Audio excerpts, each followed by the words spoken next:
तो आज हम लोग देखेंगे लूका 12 अध्याय। और यहाँ पाखंड के विरुद्ध चेतावनी दे रहा है। बहुत ज्यादा भीड़, हजारों का भीड़ एक दूसरे पर क्या कर रहे थे, गिर रहे थे, मतलब कुचल रहे थे। एक पर एक गिरेंगे तो क्या होगा, कुचला नहीं जाएंगे। ऐसा भीड़ यीशु मसीह के पीछे चल रही थी। और वो अपने चेलों से, सबसे पहले अपने चेलों से वो कह रहा है, जो फरीसी हैं उनके कपट रूपी खमीर से चौकस रहना। मतलब खमीर मतलब उनका जो शिक्षा है उसे तुम लोग सावधान रहना, कपट रूपी शिक्षा से। क्योंकि वो लोग बहुत छल कपट करके लोगों को क्या कर रहे हैं, स्वर्ग का रास्ता नहीं दिखा रहे, लोग नरक का रास्ता दिखा रहे हैं। तो आज भी झूठा मसीही लोग आ गए हैं और इस तरह झूठ मूठ का प्रचार कर लोगों को लुभावनी बातों के द्वारा अपनी ओर आकर्षित कर रहे हैं और बहुत भीड़ के भीड़ उधर जा रहे हैं। तो उसमें भी ऐसा ही था, फरीसी लोग ऐसा करते थे, इसलिए उनको सावधान रहने के लिए बोल रहा अपने चेलों को। और इसलिए बोल रहा कि कुछ ढका नहीं है जो खोला ना जाएगा। तो कुछ भी परमेश्वर ऐसा कोई चीज को ऐसा ढक के नहीं रखा है कि एक दिन प्रकट नहीं हो जाएगा। मतलब देर सवेर तो झूठ, कितने भी झूठ लोग बोलेगा, लेकिन सच्चाई प्रकट हो ही जाएगा। और इसलिए कुछ भी गुप्त बातें नहीं है, ऐसा छिपा हुआ बात नहीं कि कोई नहीं जानेगा, सब जानेंगे ही एक दिन। सब जो सच है उसको जान जाएंगे, कौन सच है और कौन झूठ है। इसलिए अगर तुम लोग अंधेरे में कहा है तो उजाले में सुना जाएगा। अगर अंधेरे में हम लोग कुछ भी गलत बात किए हैं तो क्या होगा, एक दिन सबको जान जाएंगे कि वो अच्छा वैसा बात किया था।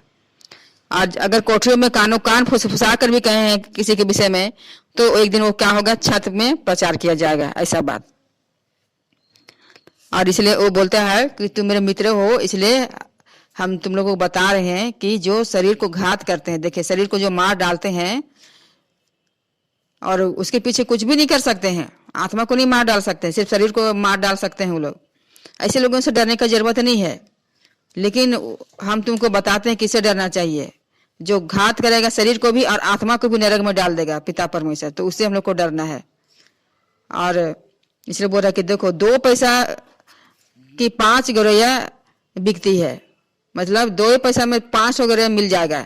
फिर भी कोई भी गौरैया लोग, कोई भी चिड़िया लोग कहाँ भूमि में गिर जाता है, हम इतना सस्ता है बोल के गिर जाता है क्या? हम तो इतना सस्ता में बिक्री हो जाते हैं, मेरा क्या वैल्यू, चल गिर जाते हैं, ऐसे ही उठा ले मेरे से, हमको इतना पैसा देने का जरूरत है ना। तो वो लोग नहीं गिरते हैं। इसलिए बोल रहा है कि जब वो सस्ता है तो भी वो लोग नहीं गिरते हैं। और इसलिए बोल रहा कि परमेश्वर उनमें से एक को भी नहीं भूलता है, जितना भी गौरैया लोग हैं उसको भी नहीं भूलता है, उनको भी हमेशा दाना पानी देते रहता है। सोचिए कितना, सोचे तो कितना चिड़िया सब है, जंगल का पशु है, फिर हम लोग हैं, फिर इतना तारा सब है, फिर सूरज, फिर चांद, सबको समय पर निर्धारित करना, सब कुछ करना, सबको परमेश्वर कैसे चला रहा है। और बोल रहा कि तुम्हारा सिर का बाल भी गिना हुआ है। देखे तो हम लोग अपना सिर का बाल नहीं जानते कितना है, लेकिन परमेश्वर गिन के रखा है सबका। हाँ, हम ही मेरे ही नहीं ना, सबका दम। इसलिए हाँ, रोज दिन घटता है, बढ़ता है, कितना झड़ रहा है ना, जोड़ घटाव करते रहो, एक ही बार में बता देगा। हाँ इतना दिन में इतना झड़ा था, आज इतना झड़ा, आज फिर इतना बढ़ने वाला है। सब शरीर में कितना बाल ना, सिर में। और ये सबको परमेश्वर गिन के रखा है। इसलिए बोला कि डरने का जरूरत ही नहीं है अगर हम लोग का परमेश्वर हमारे साथ है तो। क्योंकि हम लोग जो गौरैया है ना, वो तो इतना कम में बिक्री होता है, लेकिन हम लोग उससे बढ़कर हैं कहीं। ऐसे बोला, मैं तुमसे कहता हूँ जो कोई मनुष्य के सामने मुझे मान लेगा। देखिए अभी हम लोगों का प्रभु यीशु मसीह के विषय में हम लोगों को बताना है कि वो मेरा प्रभु है, वो हमारे जीवन में ऐसा कर रहा है, ऐसा लोगों को क्या करना, गवाही देना है। और जो ऐसा मान लेगा तो परमेश्वर भी क्या करेगा, जब आएगा मनुष्य का पुत्र भी परमेश्वर के स्वर्गदूतों के सामने क्या करेगा, ऐसे लोगों को स्वीकार करेगा कि हाँ ये लोग मेरे लोग हैं। और जो इनकार करेगा लोगों के सामने, तो परमेश्वर के स्वर्गदूतों के सामने भी वो यीशु मसीह इनकार कर देगा उनका। इसलिए अच्छा है कि हम लोग जो यीशु मसीह को जानते हैं कभी नहीं बोलेंगे नहीं नहीं हम लोग तो मसीह नहीं, हम लोग क्रिश्चियन हैं, ऐसा नहीं। क्योंकि अभी अंत का समय तो आ रहा है, आ ही गया है समझे। और ऐसा सतावट होगा कि सब क्रिश्चियन को चुन चुन के मारेंगे तो हम लोग बोलेंगे नहीं नहीं हम लोग क्रिश्चियन नहीं है ना, मतलब मसीह को नहीं जानते हैं, ऐसा बोलने से। हाँ, इसीलिए तो। हम्म। अब एक मारिए पूरा परिवार को एक ही बार में नाशे कर देगा तो अब एक जन जिंदा बच के क्या करेगा ना। हाँ, पूरा परिवार के लोग मर ही रहे हैं, मार खा ही रहे हैं, सब मर ही जाएंगे तो अच्छा नहीं, एक ही दिन में मर जाओ सब। वैसा तो सतावट नहीं ना होगी जैसे बीमार रहेंगे 1 महीना 1 साल, तो ज्यादा दुख है। हाँ, और ऐसे होश होश के मार देंगे तो एक बार में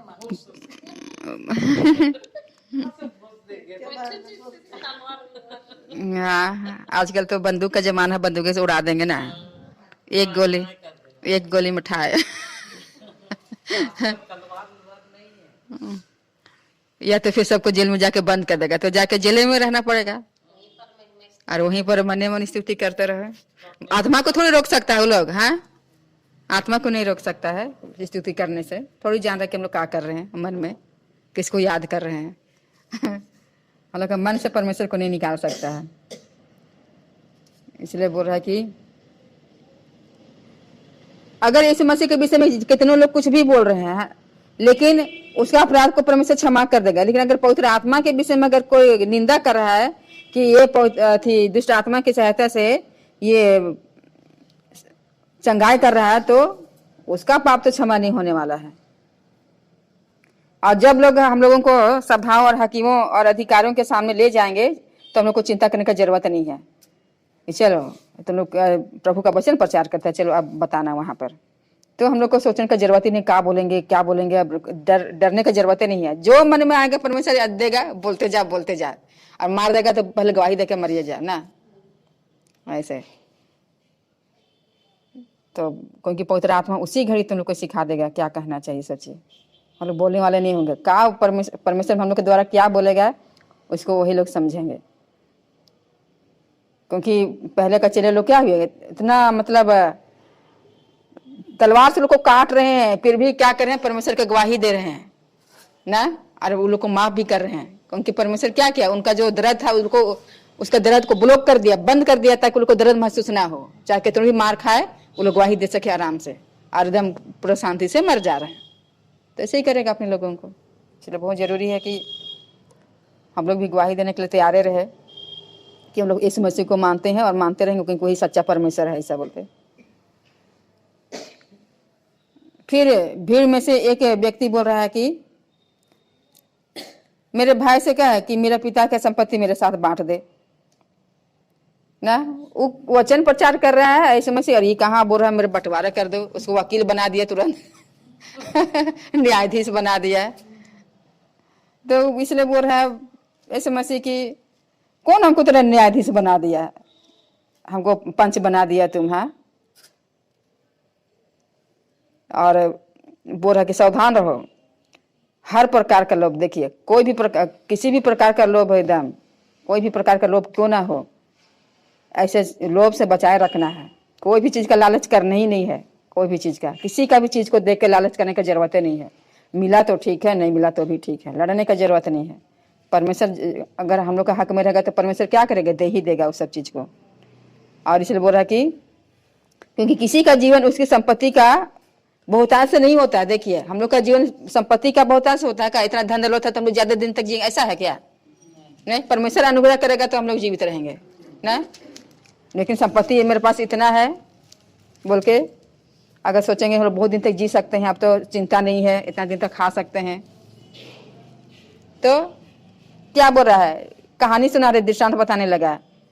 किसी धनवान की भूमि में बड़ी उपज हुई ना, बहुत ज्यादा फसल हो गया, और वो अपना मन में विचार कर, देखिए मन में सोच रहा है अब हम क्या करेंगे, बहुत बड़ा सा भंडार बनाएंगे इसको रखने के लिए, इसको तोड़ेंगे, छोटा सा है इसको बड़ा कर देंगे, और अपना जितना भी भंडार है उसको तोड़ के क्या करेगा, बड़ा कर देने के बाद सोच रहा है, और सब अनाज को, सब फसल को उसी में रखना चाह रहा है। सब संपत्ति को यहीं रखूंगा और अपना प्राण से कहेंगे कि ले अब मौज मस्ती करो, खाओ पियो, चैन से रहो, ऐसा एकदम मजे करो जा। लेकिन परमेश्वर बोल रहा है, उसी से मैं दर्शन देके बोलेगा, मूर्ख आज रात तू मरेगा। चैन से खाएगा पिएगा? तुम तो आजे मरने वाला है, तो जमा किया तो कौन खाएगा बता? बहुत खराब बात है। इसलिए परमेश्वर बोल रहा है कि जो लोग अपने नजर में बहुत धनी है, सोचते धन बटोरते हैं, बहुत धनी हो गया सोचते हैं ना, परमेश्वर का दृष्टि में वो लोग धनी नहीं होते हैं। कहाँ से धनी होंगे जब परमेश्वर के यहाँ परमेश्वर उनका जान ही ले लेगा तो। इसलिए बोल रहा है, फिर उसने अपने चेलों से कहा, इसलिए मैं तुमसे कहता हूं अपना प्राण का कभी भी चिंता नहीं करना चाहिए, अपना शरीर का, कि हम लोग क्या खाएंगे और क्या पहनेंगे। क्योंकि हम लोग का प्राण अगर अच्छा है ना, शांति में है, तो भोजन से बढ़कर है, भोजन मिले या ना मिले। अभी देखिए ऐसा ऐसा मतलब बीमारी आ गया है, जैसे शुगर का बीमारी देखिए, अब उसमें लोग चीनी खा ही नहीं सकता, अच्छी चीज खा ही नहीं सकता है ना। तो इसलिए अच्छा स्वस्थ रहेगा तो बहुत है, कुछ भी खा लेंगे ना। इसलिए भोजन की चिंता नहीं करनी चाहिए, क्या खाएंगे क्या पिएंगे।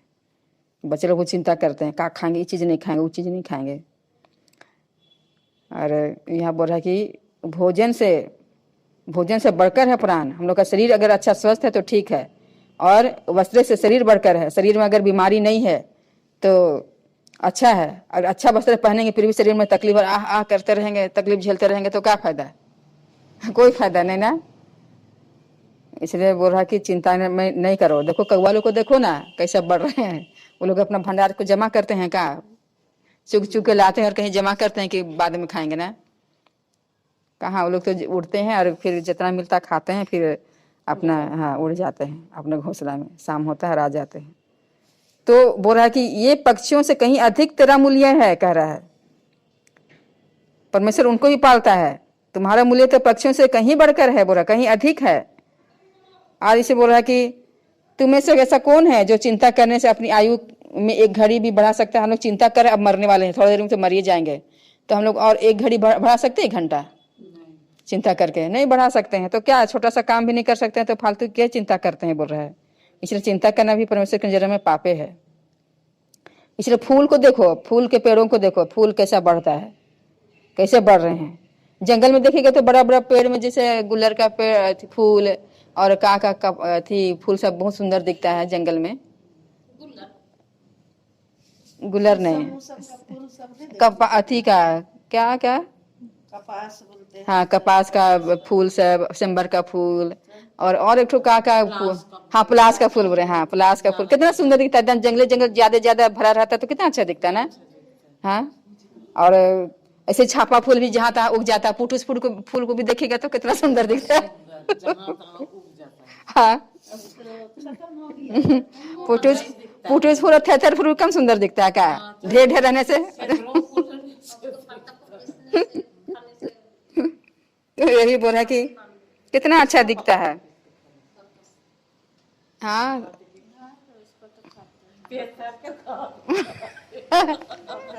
बाकस का तो ऐसा करता है, पीछा पीछा।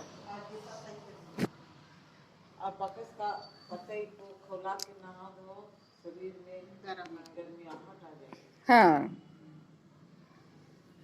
तो इधर है ये नहीं है तो क्या बताएं। इसलिए बोला कि शोषण के पेड़ों पर ध्यान करो। बोला कि कैसे बढ़ते हैं वो लोग, परिश्रम भी नहीं करते हैं। देखिए जंगल का जो पेड़ पौधा लोग परिश्रम नहीं करते हैं, काटते भी नहीं है। और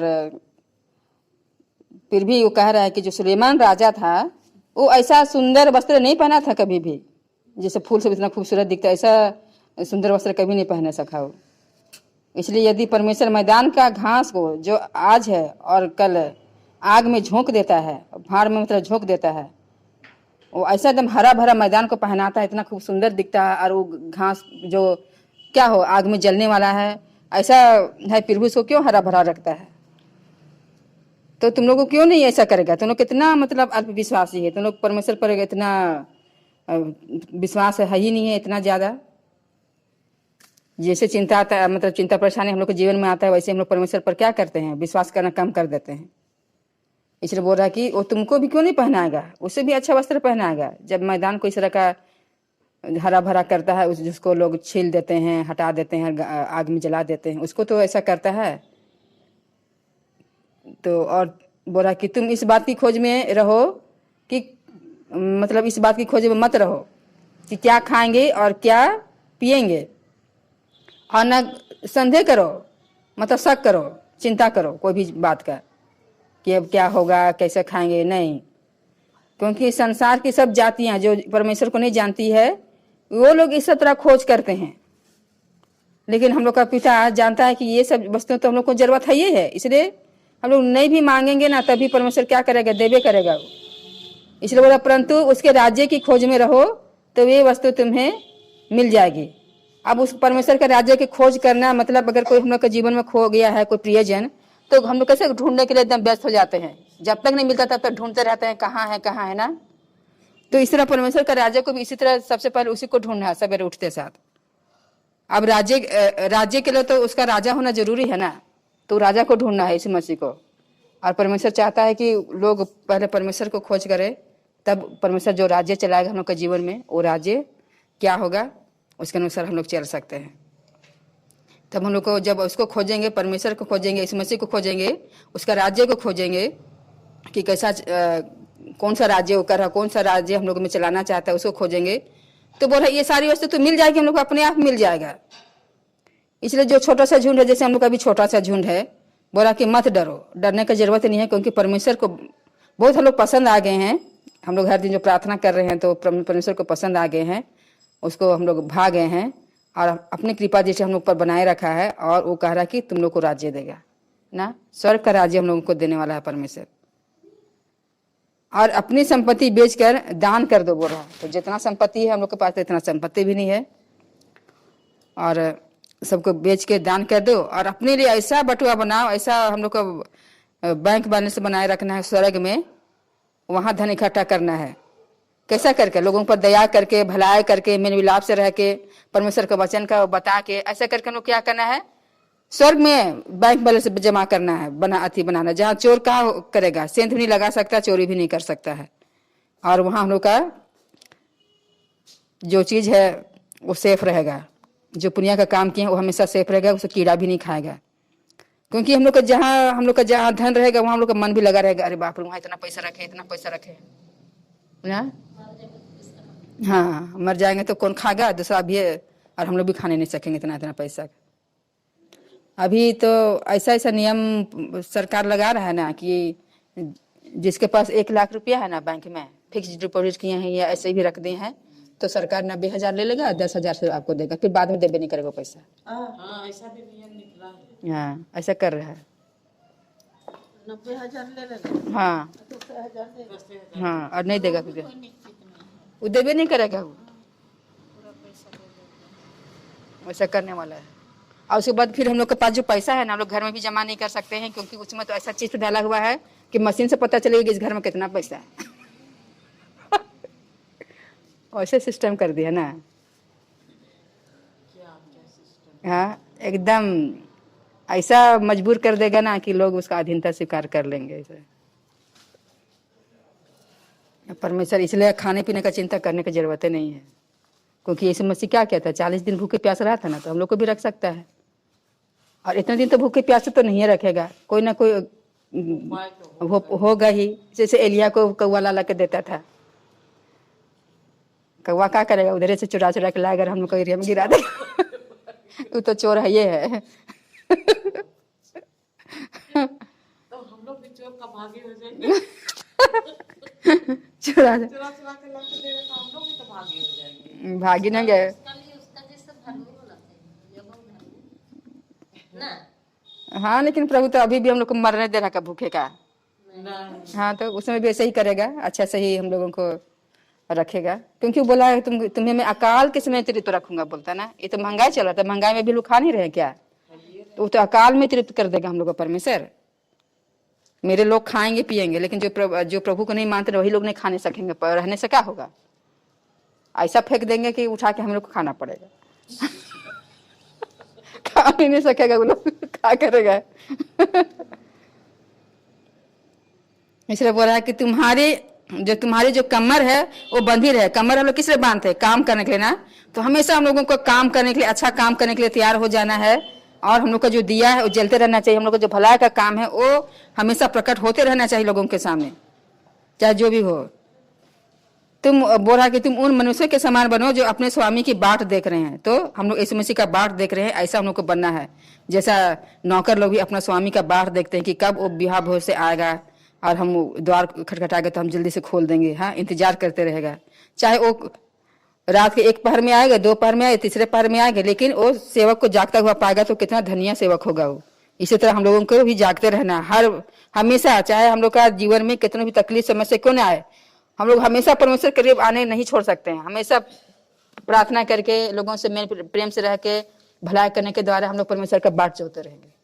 ये बुद्धिमान स्त्री लोग ऐसे ही करेंगे। मूर्ख स्त्री लोग क्या करते हैं, वो लोग चर्च आना जाना करते हैं, बाइबल पढ़ते हैं, सब कुछ करते हैं, लेकिन भलाई का काम नहीं करते, इसलिए उसका तेल नहीं रहता है ना। लेकिन जो बुद्धिमान स्त्री है वो लोग क्या करते हैं, ऐसा करने के साथ साथ वो भलाई का काम भी करते हैं। बुद्धिमान स्त्री और मूर्ख स्त्री में दोनों में नहीं पड़ता था, नहीं तो बुद्धिमान स्त्री लोग नहीं बताते मूर्ख स्त्री लोगों को ऐसा करो बोल के कि तुम लोग भी अपना कुपी में तेल एक्स्ट्रा ले लो। हाँ, लेकिन उससे कोई मेल मिलाप नहीं था, इसलिए ना ऐसा हुआ। तो छिनक छिनक के सो गया ना। हाँ, 10 कुआं और बाद में जब घट रहा तो दो ना, दो थोड़ा सा। हाँ, अब 0 पीरियड में अभी दो, उसमें तो बातें नहीं कर रहे थे ना। तो इसी तरह हम लोगों को बुद्धिमान स्त्री बनना है और जागते रहना हमारे प्रभु यीशु मसीह के लिए, मतलब हमेशा उसके लिए भला काम करने के लिए हम लोग को तैयार रहना है। और जब हम लोग को यीशु मसीह जब आएगा तब कितना खुश हो जाएगा और हम लोग भी बहुत धन्य हो जाएंगे, उसके साथ चले जाएंगे। और इसलिए बोला, परंतु तुम यह जान रखो कि यदि घर का स्वामी जानता कि चोर किस घड़ी आएगा तो जागता रहता। हम लोग जान के चोर तो आने वाला है, लेकिन कब आएगा उसको नहीं जान रहे हैं। अगर वो हम लोग जान जाएंगे कि यीशु मसीह कल आने वाला है तो हम लोग जागते रहेंगे, चलो आने से पहले जागल रहेंगे और क्या अच्छा काम करेंगे। लेकिन हम लोग जानबूझ नहीं करते कि आ जाएगा, कल आएगा ना, चोर के समान आ जाएगा। इसलिए हमेशा हम लोग को भला काम करते रहना है, प्रभु के करीब क्या करना है, प्रभु का जो कार्य है उसको करते रहना है। इसलिए हम लोगों को बोला कि इसलिए तुम भी तैयार रहो, क्योंकि जिस घड़ी तुम सोचते भी नहीं हो, बहुत प्रार्थना किए अब नहीं करना है, सबको तो बोलते हैं अंतार है, अंतार कहाँ आ रहा है, पर ऐसे तो हो गया, कितना साल गुजर गया, अभी तक तो अंत नहीं हुआ ना।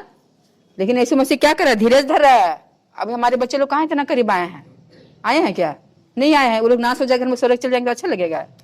इसलिए अच्छा है कि उनके लिए धीरज धरा हुआ है, जो लोग अभी तक तैयार नहीं है उनके लिए। इसलिए हम लोग जब सोचे भी नहीं रहेंगे, वही समय यीशु मसीह आ जाएगा और फिर सब गड़बड़ हो जाएगा अगर तैयार नहीं रहेंगे तो। इसलिए पतरस बोलता है, हे प्रभु क्या ये दृष्टांत हम ही लोग को सुना रहा है कि सबके लिए तू कहता है। फिर प्रभु कहता है कि वह विश्वास योग्य और बुद्धिमान भंडारी कौन है, जिसका स्वामी उसे नौकर चाकरों पर सरदार ठहराए कि उन्हें समय पर भोजन सामग्री दे। अब ढेर सारा नौकर चाकर है तो उसको भी समय पर भोजन सामग्री देना है, उनको भी पेमेंट देना है। तो ऐसा कुछ ठहरा दिया एक जन को, और स्वामी बोला कि हम जा रहे हैं दूसरा देश, अब चल गया। तो यीशु मसीह भी क्या किया, स्वर्ग चला गया है, और हम लोगों को अभी क्या कर दिया, नियुक्त कर दिया कि हम लोग क्या करें, समय समय पर लोगों को वचन प्रचार करते रहे, भला का काम करते रहे बोल के ना। आप सोचेंगे चलो परमेश्वर तो हम लोग को सौंप के चल गया यीशु मसीह, और हम लोग क्या करेंगे, उल्टा पल्टा लोगों को सिखाएंगे, लोगों से धन दौलत लूटेंगे, दान है दान बोल के लोगों का पैसा हड़प लेंगे ना, और बेकार की बातें शिक्षा सब देते रहेंगे। जैसे ये नौकर लोग क्या थी, नौकर का सरदार क्या किया, ओ मेरा स्वामी चल गया है बोल के अपना माल अथी लोग को, नौकर लोग को क्या कर रहा है, मारने पीटने लग रहा है, खाने पीने लग रहा है, भयंकर मतलब बन गया, नशा पान कर रहा है। और जब इसी तरह खाते रहेगा पीते रहेगा, लोगों को मारपीट करते रहेगा, अचानक उसका स्वामी आएगा तो नहीं देखेगा। अच्छा तुम जानता था तेरा क्या काम था, फिर भी तुम अपना नौकर लोगों से, अपने से नीचे लोगों से ऐसा व्यवहार किया, तुम बहुत मार खाएगा, नहीं खाएगा। जब परमेश्वर हम लोग को बता दिए कि ऐसा काम करो, और हम लोग ऐसा काम नहीं कर रहे, जानबूझ के परमेश्वर का इनकार कर रहे हैं, उसकी इच्छा पर नहीं चल रहा, तो क्या हम लोग नरक नहीं जाएंगे क्या। इसी तरह जो जानबूझ के ज्यादा काम करता है ना, वो ज्यादा मार खाएगा, लेकिन जो नहीं जान के जो नहीं जानता था वो लोग कम मार खाएंगे। जैसे कि जितने भी अन्य जाति लोग अभी तो प्रभु को नहीं जान रही है, बहुत सारे लोग कहाँ जानते हैं, लेकिन अगर लोग गलत कर रहे हैं तो लोग कम मार खाएंगे। लेकिन हम लोग तो अब जान रहे हैं, पर वो गलत काम करेंगे ना तो ज्यादा मार खाएंगे। इसलिए अच्छा है कि हाँ गलत किया, नहीं जान रहा था, ऐसा करना गलत बात है, फिर भी कर रहा है। चलो ना आखिरी समय आएगा तो पछताएंगे, पछताने का मौका नहीं मिला तो कहाँ से पछताएगा ना, क्योंकि चोर के समान प्रभु इस मसीह आ जाएगा। तो इसलिए बोल रहा कि मैं पृथ्वी पर, वो बोल रहा कि वो बहुत ज्यादा मार खाएगा, जो जानबूझ के काम किया वो ज्यादा मार खाएगा, और जो नहीं जानता था वो थोड़ा मार खाएगा। और इसलिए बोला, इसलिए जिसे बहुत दिया गया है उसे बहुत मांगा जाएगा। देखिए, अगर आपको बहुत ज्यादा पैसा कहाँ से मिला है तो आप सब बहुत ज्यादा हिसाब बोलेगा, चल तुमको हम इतना पैसा देते ना, क्या क्या क्या बता, हिसाब बताओ। हाँ हिसाब बता।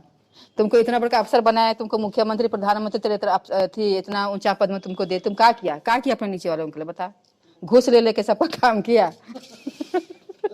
बहुत मार खाएगा। लेखा जो खा लेगा हाँ, इसलिए आसान नहीं है ना बड़ा आदमी बनना है। ना। जैसा उसने ठीक है।